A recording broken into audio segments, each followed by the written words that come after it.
आयोजित गोष्ठी संगोष्ठी में सभा के अध्यक्ष सम्मानित डॉक्टर रवि रंजन जी, डॉक्टर एस.पी. चौहान जी, विशिष्ट अतिथि धर्म क्षेत्र कुरुक्षेत्र से आए सम्मानित डॉक्टर रामकिशन यादव जी, मंच पर मेरे पूज्य, मैं इनका बहुत सम्मान करता हूँ, परमादरणीय श्री हलचल हरियाणवी जी, मंच पर विराजमान भाई महेंद्र शर्मा जी, भाई सतवीर नाहरिया जी और सम्मानित कविगण, अतिथि महानुभाव, मास्टर ए. के राम समिति के अध्यक्ष सम्मानित डॉक्टर शिवताज सिंह जी, सभी प्रबुद्ध साहित्यकार, कविगण, अतिथि महानुभाव, भाई और बहनों, आज मेरा सौभाग्य है कि मैं हिंदुस्तान के उस महान सांग सम्राट, जिस महान व्यक्तित्व ने देश की आज़ादी के अपने पूज्य पिता के साथ, पूज्य दादा के साथ देश को आज़ाद दिलवाने में सांग के माध्यम से जो राष्ट्रीय भावनाओं से ओतप्रोत इस देश को किया, इस जवानों को किया, फौज में जाकर के लोगों को किया, जिससे हम आज आज़ादी में बैठे हैं, सुख की सांस ले रहे हैं, उस व्यक्तित्व को नमन करता हूँ, उसको मैं नमन करता हूँ। ऐसे व्यक्तित्व को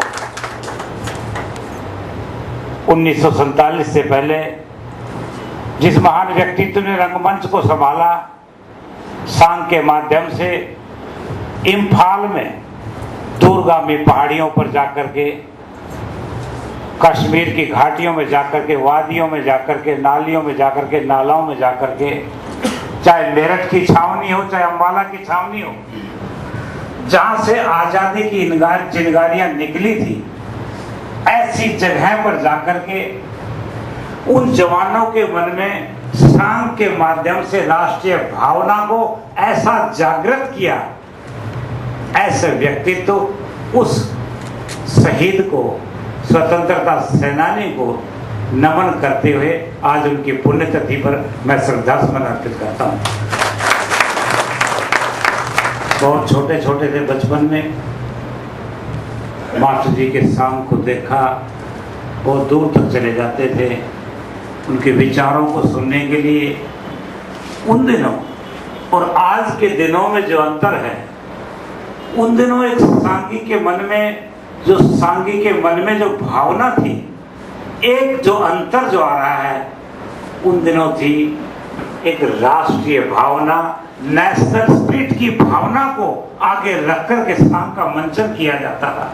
और आज मंचन भी है, हर चीज है, लेकिन राष्ट्रीय भावना जो नेशनल स्पिरिट है, उन नाट्यों से गायब हो चुकी है। ये कमी आज के संदर्भ में बहुत ज्यादा करती है। तो ऐसे लोग जिन्होंने कितने ही हजारों सांगों का मंचन इस देश के जवानों के लिए किया, इन लोगों के लिए किया जिन दिनों मनोरंजन का कोई साधन नहीं था।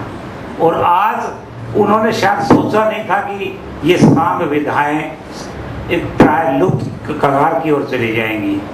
इस टीवी ने, चलचित्र ने और आज के इस माहौल ने, मॉडर्न के कंप्यूटर ने, लैपटॉप ने ऐसा बना दिया कि सांग की विधाएं, सांग बहुत पीछे चले गए, उनको वो लोग भूलते जा रहे हैं।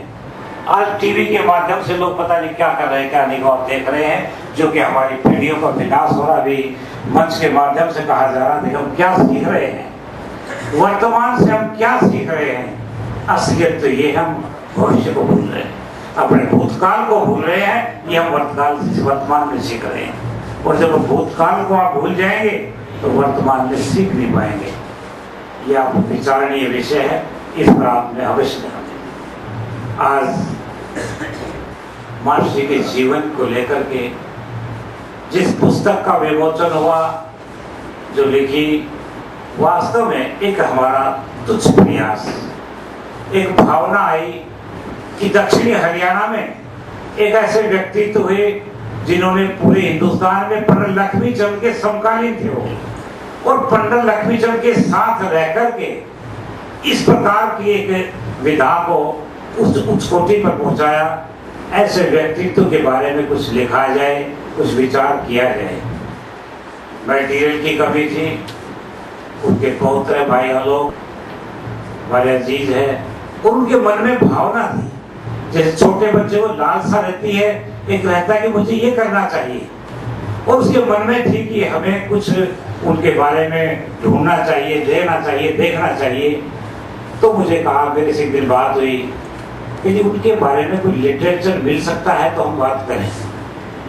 दिल्ली में हम दोनों में मंत्री दिनों की बात है, गाड़ी में हम दोनों गए, national school of drama, national archives of India में गए, और देश की आजादी से पहले के हमें कुछ कैसेट मिले, वहाँ कुछ कागजात मिले, और नांगल चौधरी में 1952 में उन्होंने कोई सॉन्ग किया था, उसका हमें कुछ मिला। और उसके बाद तो उन्होंने कहा कि हम आपको और मटेरियल देंगे। लगातार कुछ मटेरियल मिला, कुछ फोटो मिला, और फिर हमें डॉक्टर शिवदास सिंह एक मरमर के लेखक हैं, कलम के धनी हैं, ऐसे व्यक्तित्व मिले, और बैठकर विचार किया कि उनके ऊपर एक पुस्तक लिखी जाए, क्योंकि एक पुस्तक का लिखना ऐसे व्यक्तित्व को अमरत्व प्रदान करना है। उस पुस्तक के मायने उसमें देखा, लिखा, और हमने मटेरियल जितना था वो कलेक्ट करके डॉक्टर साहब ने लिया, और हमारे साथी थे रतन कुमार सांवरिया, मेरे साथ भी पढ़ते थे, और उनमें भी एक भावना थी कि भी मास्टर जी के ऊपर इस तरह का ग्रंथ होना चाहिए, और भावना साकार हुई। जिस पुस्तक में ये सारी चीजों का संकलन किया है, सबसे अच्छी ये है कि मास्टर जी जिन सामों का मंचन करते थे वो बनाते भी खुद थे। एक ये बिरला बात थी, अपनी बात में अपने हिसाब से बनाना, उसमें छंद को एक ताकत देना, और हर भाषा को प्रभावित करने के लिए किस प्रकार के समावेश करना, ये उनके जो सांग की रचनाओं में ये परिलक्षित होता है। तो उनमें जो आप देखेंगे भाषाओं में, यानी एक जगह तो उन्होंने इस तरह का 5-6 पंक्तियों में पूरे देश की, पूरे हिंदुस्तान की भौगोलिक परिस्थिति को 6 लाइनों में समेट कर रख दिया, वो भी इस पुस्तक में लिखा हुआ है। यानी किस प्रकार के मन में, एक कवि के मन में क्या उद्गार हिंदुस्तान के प्रति, कि वो हिंदुस्तान कैसा चाहते थे आजादी के बाद, वो उन पंक्तियों में आप देखेंगे तो वास्तव में कहेंगे कि वो आजादी के दीवाने थे। इस तरह का जब हमने उसमें देखा, वो संकलन है, आप पढ़ेंगे तो देखेंगे। और उनके साथ साथ जो 10 सांग है, उसके बाद तो मुझे आलोक जी बता रहे थे, डॉक्टर साहब बता रहे थे कि 2-3 सांग हमें और मिले हैं। तो जो अगला जो संस्करण आएगा उसमें उनका भी समावेश किया जाएगा। और एक जब मैं मुख्यमंत्री जी से मैंने बात की कि मैंने कहा जी,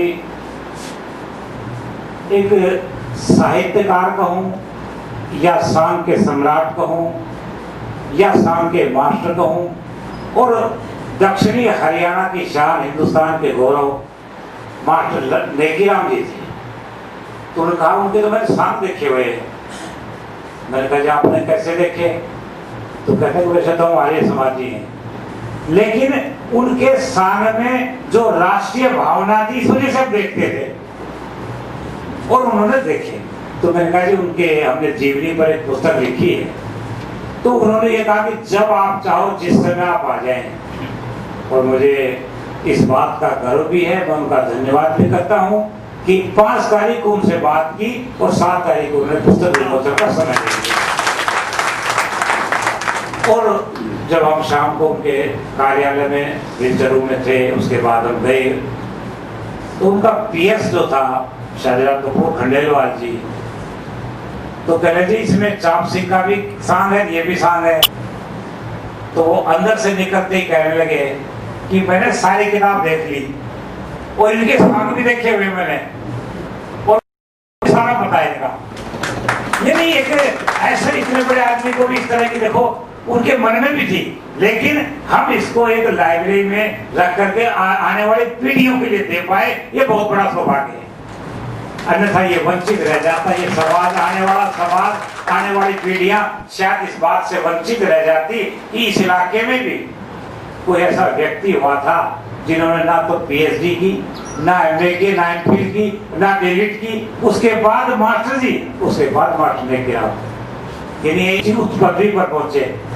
तो आने वाली पीढ़ियां इनकी पुस्तक से, इनके ग्रंथों से छंद को, लिपि को, ज्ञान को, सुर को, ताल को, इनको देख करके निश्चित रूप से एक शोध का, एक आपने शोध का ग्रंथ दे दिया पीढ़ी के लिए। पीढ़ी आए, उस पर शोध करें, उस पर कार्य करें, और ऐसे लोग पर लक्ष्मीचंद पर कम से कम भी तो 200 के करीब शोध ग्रंथ लिखे जा चुके हैं। वो क्योंकि यहाँ एक प्रबुद्ध वर्ग समाज बैठा है, मैं इस बात से भी नहीं हिचकूंगा कि मैंने मुख्यमंत्री जी से जब बाहर आए तो मैंने कहा जी एक बात तो ये पंडित लक्ष्मीचंद जी के तो समकालीन थे, लेकिन एक बात मैं अवश्य कहूंगा कि हिंदुस्तान के दलित समाज से पहले साहित्यकार थे और पहले नाटककार थे जिन्होंने इतना बड़ा काम किया। यानी इससे पहले कोई इस तरह का भी तो शायद ऐसा समाज में ना आया हो। तो हाँ, ये बात आपकी, उन्होंने भी इस बात को किया। और ये भी सच है कि शायद ये व्यक्ति बहुत उच्च घराने में होते, जिसके पास जमीन जायदाद और प्रॉपर्टी होते, तो उनकी पुस्तकें कैसेट बहुत पहले मार्केट में आ गई होती। यही कारण था, मैं कई बार उनके परिजनों से बात करता हूँ, क्योंकि हमारे संबंध है, जारी है, भाईचारा है। तो एक बात खुलकर सामने आई जो आप लोगों को भी विचारणीय विषय है। मास्टर नेकीराम जी जब सांग करते थे, बहुत पैसा आता था, बहुत पैसा कमाते थे, लेकिन आपको इस बात का ताज्जुब होगा कि घर जाते जाते वो पैसा सब दान कर देते थे। अगर वो पैसा घर पर लेकर के जाते, आज बहुत बड़े जमींदार होते, आज उनकी बहुत बड़ी हवेली होती, और सब कहते कि मास्टर नेकीराम की हवेली।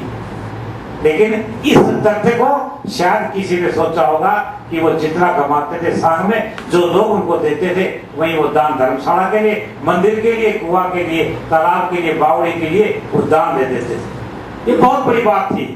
और आज नेता अभिनेता कितने भी काम करते हैं, कोई दान करता है? इनकम टैक्स जरूर दे देंगे, लेकिन दान नहीं करेंगे। तो इस कारण से ये भी एक कारण रहा कि उनके जो ग्रंथ थे या उनके कैसेट थे, वो ना मार्केट में आए, ना लोगों में आए, ना उन पर कार्य हुआ, ना शोध हुआ, ना पुस्तकें लिखी गई। ये भी बहुत बड़ा कारण रहा। लेकिन मैं तो ये मानता हूँ कि हर चीज का समय होता है, और जब समय होता है तभी हुआ। तो ये समय था जब सिद्धार्थ सिंह जी आए, नाड़िया जी, हलचल हरियाणवी जी, ऐसे प्रोनासो जी कहने लगे कि ऐसे व्यक्तित्व का तो जरूर आना चाहिए, जरूर आना चाहिए, और बहुत पहले आना चाहिए था। लेकिन पुस्तक आज आई, और मैं समझता हूँ कि इस पुस्तक से बहुत ज्यादा लोग, खास तौर से जो हरियाणवी संस्कृति के लोग, उसको बढ़ावा मिलेगा, लेखनी को बढ़ावा मिलेगा, और लोग इससे अवश्य लाभान्वित होंगे। आज जो ये आयोजन किया भाइयों लोगों ने, मैं कवियों का आभारी हूँ कि बहुत अच्छे विचार दिए, एक आपको नई दिशा देते हैं कवि। अभी रागनी गायक भी बैठे हैं, उनके विचार भी आप सुनेंगे। मैं क्योंकि मैंने शाहजहां भी 2 बज जाएंगे पहुँचते पहुँचते, तो मैं सभी से माफ़ी चाहूँगा, और मेरी शुभकामना भी रहेगी जो हमारे मास्टर महेंद्र शर्मा जी ने एक विचार दिया है कि ऐसे व्यक्तित्व, मास्टर नेकीराम जी जो इतने बड़े साहित्यकार हुए, स्वतंत्रता सेनानी हुए, उनके भी नाम पर कोई ना कोई चौक ऐसा हो। हम इस बारे में अवश्य मुख्यमंत्री जी से बात करें, क्योंकि हम इसलिए नहीं कर रहे कि हम हमारे वो पड़ोसी थे, हम इसलिए नहीं कर रहे कि वो ऐसे व्यक्तित्व थे, हम इसलिए करना चाह रहे हैं कि जो आने वाली पीढ़ी का बच्चा जो सड़क से गुजरेगा, उस चौक से गुजरेगा, तो पढ़ेगा ये क्या मास्टर नेकीराम कौन थे। एक विचार आएगा कौन थे, उसके साथ उसका पिताजी बताएगा हम जैतरावास के थे और हमारे हिंदुस्तान के बहुत बड़े सांगी थे, बहुत बड़े रचनाकार थे, बहुत बड़े नाट्यकार थे, साहित्यकार थे। तो ये पीढ़ियों में जागृति लाने के लिए कोई बात की जाती है, ऐसे लोगों से प्रेरणा लेने के लिए बात की जाती है। और जब वो बच्चे के दिमाग में आएगा कि बहुत बड़े साहित्यकार थे, बहुत बड़े नाट्यकार थे, तो पलट कर वो बच्चा वार करेगा, फिर तो गांव में बहुत बड़ा महल होगा उनका, बहुत बड़ी हवेली होगी। फिर वो बुजुर्ग ये भी तो जवाब देगा, नहीं बेटा, वो जो कमाता था वो दान भी कर देता था, पास में नहीं रखता था। एक भावना, एक प्रेरणा आएगी कि हमें क्या करना चाहिए। तो ये जो हम कुछ करने जा रहे हैं, एक प्रेरक रूप में उनको लोग याद करें, इस वजह से हमने इसको सारी विधा को आप लोगों के सामने रखा है। और आपका सहयोग रहेगा इसमें, इसके और संस्करण निकलेंगे, चलते ही रहेंगे, क्योंकि वो शहीद थे। कई बार जब हम कहते रहते हैं, बोलते रहते हैं, मैं भी 2 लाइनें पढ़ रहा था एक जगह, वहाँ ऐसे व्यक्तित्व के विषय में लिखा हुआ था, जला अस्थियां बारी बारी, छिटकाई जिन्होंने चिनगारी, जो मिट गए देश पर, बिन मांगे माटी का मोल, कलम आज उनकी जय बोल, कलम आज उनकी जय बोल। ऐसे व्यक्तियों के लिए मैं नमन करता हूँ और मेरी शुभकामनाएं आप सबके लिए। आपने बुलाया, यहाँ बातचीत हुई, बहुत धन्यवाद। और ऐसे व्यक्तित्व के लिए हम जितना भी समय दे पाएंगे ये हमारा सौभाग्य रहेगा। अभी पहला ही संस्करण आया, दूसरा भी निकलेगा और आगे लगातार इस पर शोध कार्य उतरेंगे।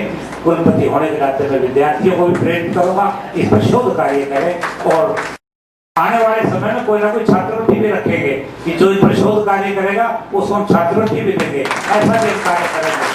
और आलोक से या आपसे, हमारे हलचल हरियाणा जी से मैं ये भी कहूँगा कि कोई ऐसी तिथि भी रखे, उनकी तिथि पर उनका एक शाम का मंचन करवाया करें, वो भी अच्छा रहेगा। इससे भी कम से कम उनकी यादें जुड़ी रहा करेगी। आप सबका बहुत बहुत धन्यवाद। जय हिंद।